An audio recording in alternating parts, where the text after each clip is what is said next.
Tuoni e fulmini sul Quirinale. Si scatena una vera e propria tempesta politica sulla testa del Presidente della Repubblica Giorgio Napolitano dopo la nomina dei nuovi 4 senatori a vita.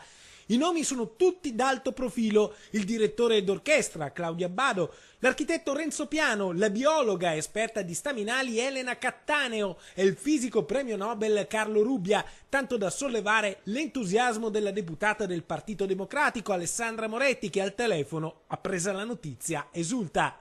La soddisfazione che ci sia tra questi anche una donna che si è impegnata sempre nella scienza e nella ricerca scientifica in favore della comunità, ma anche gli altri nomi sono nomi di grande spessore, di grande valore, quindi sono molto soddisfatta della scelta che il Presidente ha fatto, confermando la lungimiranza di Napolitano. Ad accendere le braccia della polemica invece il governatore veneto Luca Zaia, che non la prende bene. In un momento di profonda crisi economica e sociale la nomina di 4 nuovi senatori a vita appare come l'ennesima occasione persa di lanciare al paese un segnale di austerity e rigore.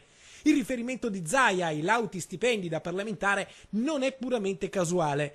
Sottile il commento del senatore dell'UDC, Antonio De Poli. Ha ragione Zaia, ma dovrebbe essere lui il primo ad applicare il principio dell'austerity sugli apparati regionali.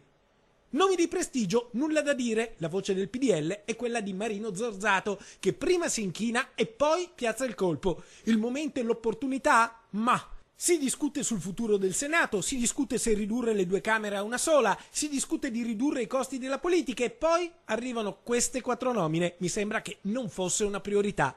Sulla stessa linea il capogruppo del Senato del Carroccio, Massimo Bitonci, che accende i fari sulla scelta politica di Napolitano, una scelta che può spostare gli equilibri in un momento di crisi istituzionale. Sembra quasi un segnale che Napolitano vuol dare a chi pensa di far cadere il governo per la questione relativa alla decadenza di Berlusconi. Quindi insomma, se dovesse esserci un governo Letta bis, può darsi che i numeri li trovino in altro modo. E già, la polemica è un piatto che si mangia caldo, anzi bollente. La discussione sui 4 senatori a vita però, a quanto pare, dato il momento, più che un piatto per i critici è un invito a nozze. Molto c'è ancora da dire, molto c'è da giurarci, verrà ancora detto.